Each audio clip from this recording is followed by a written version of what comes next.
오늘 함께 하실 하나님 말씀은 베드로전서 2장 13절에서 17절 말씀입니다.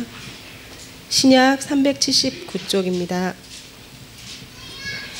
인간의 모든 제도를 주를 위하여 순종하되 혹은 위에 있는 왕이나 혹은 그가 악행하는 자를 징벌하고 선행하는 자를 포상하기 위하여 보낸 총독에게 하라. 곧 선행으로 어리석은 사람들의 무식한 말을 막으시는 것이라.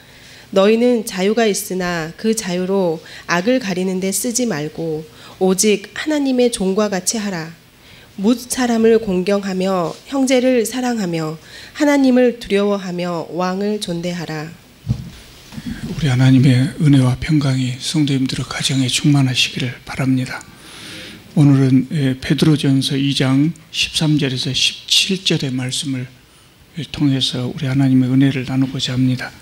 우리가 지난 5월 달에 이 베드로전서 설교를 시작을 했는데 6월, 7월 두 달을 쉬었습니다. 그래서 내용을 많이 잊으셨을 것입니다. 조금 복습을 하고 오늘 본문에 대해서 설교하기 전에 살펴봤던 것들을 조금 복습하도록 하겠습니다. 이 베드로전서가 기록된 때는 로마에서 기독교에 대한 박해가 시작되려고 했던 그 무렵입니다. 로마의 네로 황제 때였던 것으로 추정합니다. 그래서 그때도 이미 기독교인에 대한 박해가 시작되었고요. 또 지역에 따라 좀 심각한 것도 있었을 것으로 그렇게 추정합니다. 그래서 신앙을 버리는 사람들이 나타나고 있었습니다. 그래서 사도 베드로는 이 고난당한 성도들을 격려하고 신앙을 굳게 잡도록 하기 위해서 이 편지를 보낸 것입니다. 이 사도 베드로가 이 편지를 보낸 대상, 이 편지의 수신자는 지금의 터키 지역에서 흩어져서 신앙생활하고 있던 그런 기독교인으로 추정이 됩니다. 그때 그 사람들은 지금의 터키 그 지역에서 신앙생활했던 기독교인들은 지금의 터키 사람들하고는 전혀 인종적으로 전혀 다릅니다. 아마 그때 사람들은 지금의 그리스 사람하고 좀 비슷한 인종이 아닌가 생각하고요. 지금의 터키 사람들은 그보다 훨씬 후에 1000년이나 사도 베드로 시대보다도 1000년쯤 후에 아시아에 있던 돌골족들이, 그러니까 대략 주 11세기 정도를 생각합니다마는 그때 돌골족들이 여기 이 터키 지역에 침입해가지고 본래 살던 사람들을 몰아내고 터키라는 나라를 세웠거든요. 그러니까 오늘 이 베드로 전서의 수신자가 된 사람들은 지금의 터키 사람들은 아니죠. 그러나 지금도 터키에 가보면 그때 그 박해를 받고 박해를 피해서 살았던 흔적들이 터키 곳곳에 남아 있습니다. 지하 동굴들이 바로 그런 것들입니다. 사도 베드로가 고난당한 성도들에게 전한 말씀이 무엇입니까? 오늘 2장 13절을 보니까 그러니까 지금까지는 1장하고 2장 12절까지 그렇게 긴 것은 아닙니다만은 그 안에 우리는 5편의 설교를 했거든요. 그래서 이 사도 베드로가 고난당한 성도들에게 전한 메시지는 요약해 보자면 첫째로 영생의 소망을 가지고 고난을 이겨내라 그랬습니다. 우리는 하늘에 산 소망을 가지고 산 사람들, 이 땅에 나그네로 산 사람들이니까 영생의 소망을 가지고 고난을 이겨내라 그랬습니다. 또 두 번째로 마음의 허리를 동이고 근신해서 예수께서 다시 오실 때 가져오실 그 은혜를 바라면서 모든 행실에 거룩한 자가 되라 그랬습니다. 또 세 번째로 중요한 말씀은 우리가 대속함을 받은 것은 은이나 금같이 없어질 것으로 된 것이 아니고 오직 흠없고 점없는 어린 양 같은 그리스도의 보배로운 피로 된 것이다. 그런 말씀을 했고요. 또 네 번째로 악한 습관을 버리고 순전하고 신령한 젖을 사모함으로 거룩한 제사장들이 되라 그랬습니다. 그리고 오늘 본문 말씀 바로 직전에 바로 그 전 단락을 보면 11절 12절 이거를 보면 여기를 보면 육체의 정욕을 제어하고, 우리의 육체의 정욕을 제어하고 행실을 선하게 가짐으로 우리를 비난하던 사람들이 오히려 하나님께 영광을 돌리게 하라 그랬습니다. 그러니까 이 말씀을 읽은 사람들, 이 베드로전서를 읽은 사람들은 이 말씀을 읽고 제대로 읽은 사람들 하나님의 은혜에 감사했을 겁니다. 그리고 그렇게 살려고 굳게 다짐을 했을 겁니다. 그러나 우리가 하나님 말씀대로 산다고, 살기로 다짐하고 결단을 한다고 해도 결단만으로 다 되는 것은 아니거든요. 아무리 굳게 결단해도 구체적으로 어떻게 살아야 하는가, 그거를 모르면 하나님 원하시는 삶을 살 수가 없어요. 그러니까 오늘 본문 말씀 13절부터 17절까지 또 그 후에 이어지는 본문 말씀은 11절 12절에서 말씀했던 육체의 정욕을 제어하고 행실을 선하게 가지라. 다시 말해서 신앙생활을 잘해야 된다, 이런 이야기입니다. 그 신앙생활을 잘하게 하는 방법을 오늘 본문에서 말씀하고 있는 것이죠. 아주 구체적으로 말씀하고 있는 겁니다. 여러분, 신앙생활을 잘한다고 하는 것은 어떤 것입니까?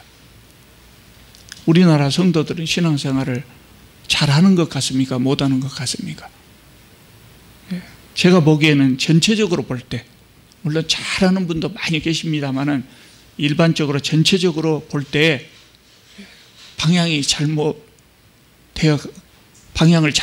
잡고 신앙생활 하는 분들도 많은 것 같습니다. 왜 그럴까요? 그 원인이 뭘까요? 신앙생활을 잘하는 방법을 모르기 때문입니다. 모르기 때문에. 그러니까 신앙생활을 잘해야 되겠다 하는 그 마음도 중요하지만 어떻게 하는 것이 신앙생활을 잘하는 것이냐, 그것도 역시 중요하다는 거예요. 신앙생활을 잘하려면 그걸 알아야 됩니다. 정확하게 알아야 합니다. 오늘 본문 말씀이 그것을 가르쳐주고 있습니다. 우리나라 기독교인들에게 신앙생활을 잘하는 것이 어떤 것입니까? 이렇게 물어보면 다른 나라 사람들은 제가 모르겠습니다. 내가 안 물어봐서. 또 우리 기독교인들에게 신앙생활을 잘하려면 어떻게 해야 됩니까? 이렇게 물어보면 대부분 이렇게 대답합니다. 예배에 잘 참석하고, 기도 열심히 하고, 전도 열심히 하고, 또 헌금도 가능하면 많이 하고, 교회에서 봉사활동 많이 하고, 이렇게 대답합니다. 정답이 아닙니다. 왜 그렇습니까? 많은 기독교인들이 신앙생활을 교회 생활로 착각하고 있습니다. 우리 삶 속에 많은 삶의 영역들이 있잖아요. 우리 삶 속에 많은 삶의 영역들이 있어요. 그런데 우리의 삶 속에서 종교적인 활동만을 신앙생활이라고 잘못 생각하고 있는 겁니다. 그러니까 신앙생활을 잘해야 한다고 하면 예배나 기도나 전도나 이런 것만 생각하는 겁니다. 여러분, 신앙생활이 무엇인가는 제가 몇 차례 강조해서 말씀드렸기 때문에 아마 기억할 것으로 생각합니다만은, 신앙생활이라고 하는 것은 예배하고 전도하고 하는 것만이 아니고 우리가 기독교인으로 살아가는 것, 그것이 신앙생활입니다. 생활이라고 하는 것이 삶이라는 말이잖아요. 우리가 기독교인으로 살아가는 것, 그것이 신앙생활입니다. 모든 삶 속에서 종교활동뿐만 아니라 그 밖에 가정생활, 사회생활, 직장생활, 또 학생들은 학교생활, 이런 우리 모든 삶의 영역에서 기독교의 방식으로 살아가는 겁니다. 하나님 말씀대로 살아가는 겁니다. 이것이 신앙생활입니다. 그러니까 종교생활뿐만 아니라 가정생활, 사회생활, 직장생활도 신앙생활의 일부분이라는 겁니다. 그러므로 기독교인이 신앙생활을 잘한다고 하는 것은 앞에서 말씀드린 대로 예배나 기도나 전도나 교회 봉사활동 열심히 하는 것, 이런 것 물론 당연히 포함되지만 이거 외에도 가정에서, 직장에서, 사회에서 하나님의 백성으로 거룩하게 사는 것, 하나님 말씀대로 사는 것, 그런 것을 의미합니다. 신앙생활을 잘한다고 하는 것은 그런 것입니다. 사도 베드로는 이것에 대해서 뭐라고 말합니까? 13절 14절을 보겠습니다. 사도 베드로는 뭐라고 이야기하냐면요, 신앙생활을 잘하기 위해서 인간의 모든 제도를 주를 위하여 순종하라 그랬습니다. 인간의 모든 제도를 주를 위하여 순종하라. 순종하되 혹은 위에 있는 왕이나 혹은 그가 악행하는 자를 징벌하고 선행하는 자를 포상하기 위하여 보낸 총독에게 하라 그랬어요. 인간의 모든 제도에 순종하라. 여기서 말하는 모든 제도가 뭐겠습니까? 모든 제도에 순종하라 이 말은 분명한 설명이 아니죠. 그러나 그 다음을 읽어보면 이게 뭔가를 알 수 있어요. 인간의 모든 제도에 순종하되 왕이나 총독에게 하라 그랬어요. 왕이나 총독 같은 이런 직위에 있는 이런 직분을 제도라고 지금 본문은 설명하고 있는 겁니다. 그러나 여기에서 왕이나 총독만을 말하는 것이 아니고 모든이라는 수식어가 붙어 있거든요. 그래서 이 말은 비단 정부 차원의 권위, 통치자의 권위만이 아니라 그 밖에 모든 사회 관계 속에서 나오는 권위도 포함되는 거예요. 그래서 오늘 본문 말씀에 사도 베드로는 오늘 본문 말씀에 이어서 18절부터 사환과 주인의 관계를 설명하고요. 또 3장에 가면은 남편과 아내의 관계를 설명하고 그렇습니다. 그러니까 모든 사회의 모든 관계 속에서 거기에서 나오는 권위, 사회의 모든 관계에서 권위를 가진 자들에게 순종하라, 그들을 존중하라 이렇게 말하고 있습니다. 그것이 신앙생활을 잘하는 것이라는 겁니다. 왜 이런 권위에 순종해야 한다고 합니까? 13절을 보면 뭐라고 되어 있습니까? 주를 위하여라 그랬습니다. 주를 위하여 해라. 주를 위하여 순종해라. 우리가 사회의 모든 권위에 순종할 때 그것을 통해서 하나님께서 영광 받으신다는 겁니다. 왜 그렇습니까? 세상의 모든 권위는 하나님께서 주신 것이기 때문에 그렇습니다. 세상의 유일한 통치자는 본질적으로 하나님 외에는 없죠. 하나님 외에 누가 세상의 통치자가 될 수 있겠습니까? 그런데 하나님께서 그 권위를 사람들에게 위임하셨습니다. 그렇기 때문에 세상의 모든 권위는 하나님께서 허락하신 것이라고 말할 수 있습니다. 하나님께서 세상에 왕을 허락하고 오늘날 대통령을 허락했다는 거예요. 왜 그렇습니까? 세상의 질서를 세우기에, 세상에 질서가 서야 사람들이 살 것 아닙니까? 범죄자들 처벌하고, 그래서 악을 막고, 그렇게 함으로 모든 백성이 편하게 살게 하기 위해서 그런 겁니다. 그래서 세상의 모든 권위에 순종하라고 하는 겁니다. 모든 권위에 순종하라는 말은 구체적으로 무슨 의미겠습니까? 법과 질서를 잘 지키라는 말입니다. 사도 베드로가 신앙생활을 잘하는 방법으로 제시하는 것은 기도 열심히 하고 예배 열심히 드리고, 물론 그것도 포함되지만 오늘 본문에서는 모든 권위에 순종하라.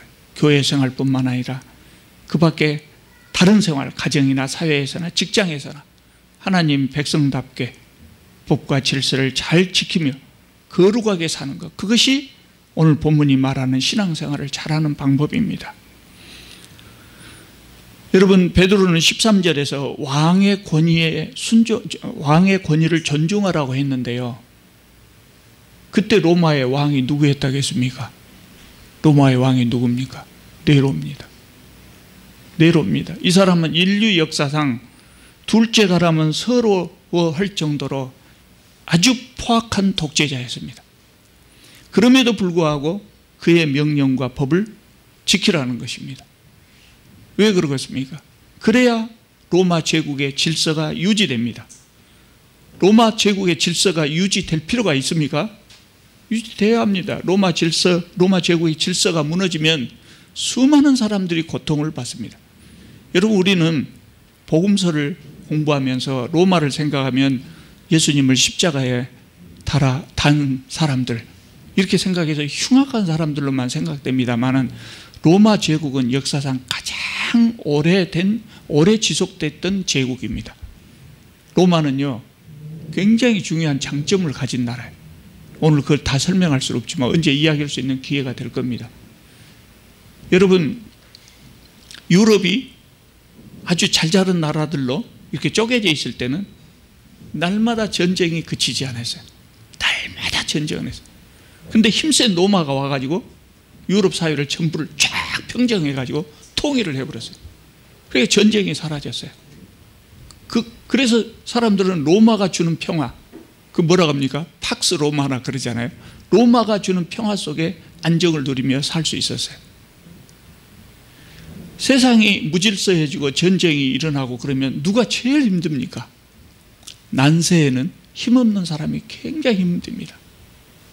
그래서 질서를 잘 지키고 법과 질서를 잘 지키고 로마의 평화가 유지되어야 한다는 것이죠. 그러니까 왕의 권위에 순종하라는 말은 심지어 기독교인을 박해하는 왕의 권위에도 순종하라는 의미입니다. 여러분 당연히 이제 여기서 의문이 들지요. 왕이 백성을 보호하지 않고 오히려 억압하고 학대할 때도 그에게 순종해야 되는가? 우리가 1980년 광주 학살의 원흉인 이 전두환에 대해서 가졌던 의문입니다. 해답은 무엇입니까? 백성을 학살하는 자의 권위에도 순종해야 된다. 그것이 정답입니다. 그게 말이 됩니까? 말이 됩니다. 그러나 중요한 것은 뭐냐면 그 사람들의 권위에도 순종해야 된다는 말은 백성을 억압하고 학대하라는 그 명령에도 순종하라는 말이 아닙니다. 아무리 흉악한 독재자라고 할지라도 선한 법을 그 사람이 하는 명령이라고 해서 다 악한 것은 아니거든요. 이를테면 도둑질하지 말라, 세금을 잘 내라, 이런 법은 지켜야 한다는 겁니다. 그런 의미에서 모든 권위에 순종하라고 이야기하는 겁니다. 실제로 사도 베드로가 여기에서는 모든 권위에 순종하라고 했지만 사도 베드로도 높은 사람에게 순종하지 않았던 적이 있거든요.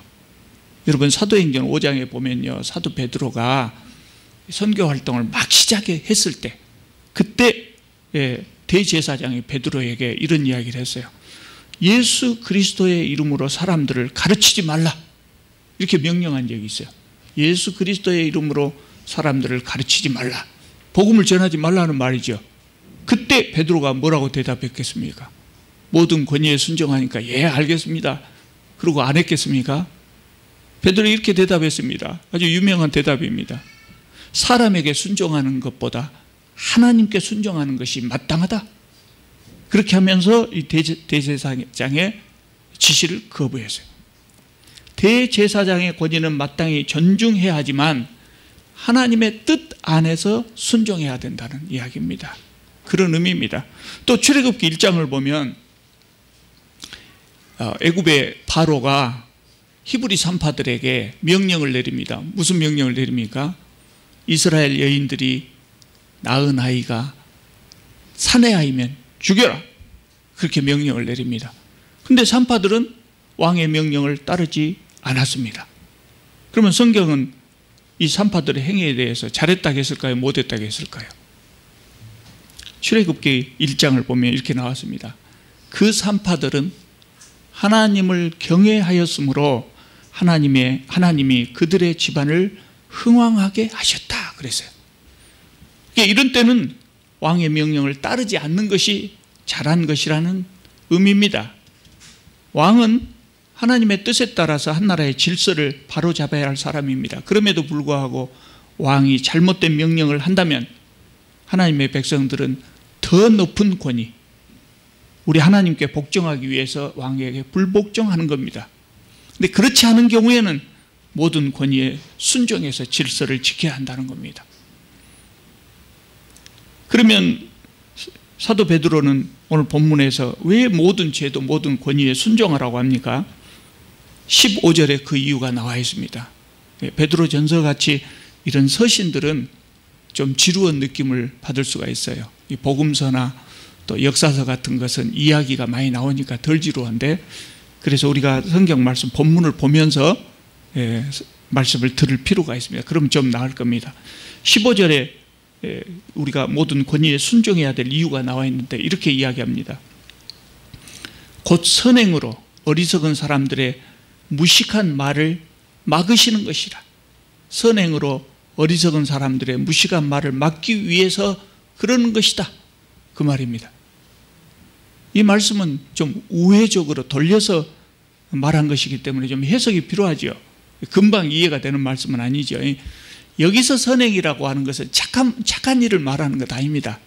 앞에서 쭉 사도 베드로가 언급해온 겁니다. 앞에서 말한 것을 여기서 15절에서는 선행이라는 말로 대신하고 있습니다. 앞에서 말한 거 뭐겠습니까? 왕이나 총독을 비롯한 모든 제도에 순종하는 것, 법과 질서를 잘 지키는 것, 이거를 지금 선행이라고 이야기하고 있습니다. 15절에 어리석은 사람들은 어떤 사람들을 의미합니까? 그리스도인이 어떤 사람인지 잘 알지도 못하면서 함부로 비난하고 모함하는 사람들을 의미합니다. 그래서 그렇게 생각하면서 13절에서 15절 전체를 살펴보면 이런 의미입니다. 지금 세상 사람들은 잘 알지도 못하면서 기독교인들이 못된 사람이라도 되는 양 함부로 비난하고 모함하고 있습니다. 이럴 때일수록 우리는 왕의 법이나 총독의 명령을 비롯한 세상의 법과 질서를 잘 지켜야 됩니다. 그렇게 함으로써 우리가 어떤 사람인가를 보여줘야 합니다. 그러면 그들이 더 이상 우리를 비난하거나 모함하지 못할 것입니다. 이런 뜻입니다. 16절을 보겠습니다. 너희는 자유가 있으나 그 자유로 악을 가리는 데 쓰지 말고 오직 하나님의 종과 같이 하라 그랬습니다. 그리스도인에게는 자유가 있습니다. 다른 사람들이 갖지 못한 자유가 그리스도에게는 있습니다. 그것이 뭡니까? 율법으로부터 자유입니다. 구원 얻기 위해서 율법을 다 지켜야 한다 라고 하는 이 율법주의로부터의 자유입니다. 예수께서 우리를 위하여 십자가를 지셨기 때문에 우리의 구원을 위해서 우리 스스로 모든 율법을 다 지켜야 된다, 그럴 필요가 없게 됐다는 거예요. 우리는 자유를 얻었다는 겁니다. 그런데 16절을 보면 그 자유로 악을 가리는 데 쓰지 말라고 그랬습니다. 자유로 악을 가리는 데 쓰지 마라. 악을 가린다는 말이 뭔 말이겠습니까? 예. 얼마 전에 보니까 저 주차 금지 구역에서 사람들이 주차해놓고 신문지로 번호판을 가려놨다고, 또는 입금하러로 번호판을 가렸다고 그러대요. 신문지로 번호판을 가리는, 신문지를 가지고 번호판을 가리는데 사용하지 말라, 그런 표현입니다. 자유로 악을 가리는데 사용하지 말라. 못된 짓을 해놓고 내 자유다, 우리에게 자유가 있지 않냐, 이렇게 말하는 것. 죄를 짓기 위해서 자유를 악용해서는 안 된다는 의미입니다.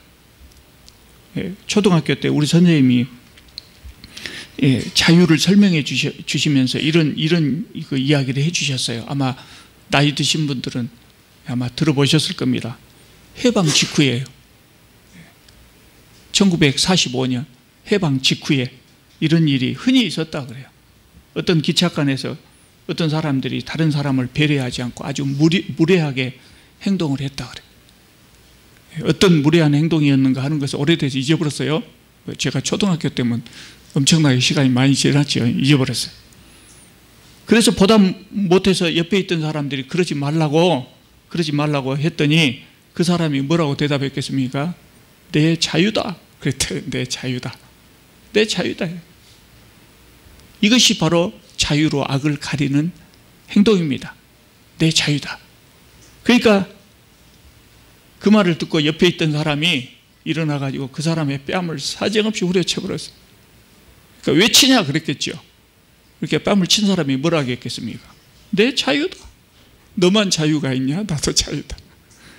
36년 일제강점기 동안 우리 민족은 자유 없이 살았습니다. 그래서 모처럼 얻은 이 자유의 의미를 잘 모르고 그것을 남용하는 사람들이 많이 있었지요. 그래서 자유에 대해 설명할 때 이런 예화를 많이 사용했던 것 같습니다. 여러분, 우리가 그리스도의 은혜로 얻은 자유는 내 마음대로 하는 것이 아니다. 그 자유라고 하는 것은 내 마음대로 하는 거, 이거의 자유가 아니라 내가 저지른 악을 가리기 위해서 사용하는 도구가 아니라는 거예요. 그러면 사도 베드로는 이 자유를 어떻게 사용하라고 합니까? 오직 하나님의 종과 같이 하라 그랬어요. 쉬운 말이 아닙니다. 좀 쉽게 표현했으면 좋을 텐데, 오직 하나님의 종과 같이 하라, 그 무슨 말이냐면 기독교인들에게 자유가 있지만 그 자유를 하나님을 섬기는 데 사용하라는 겁니다.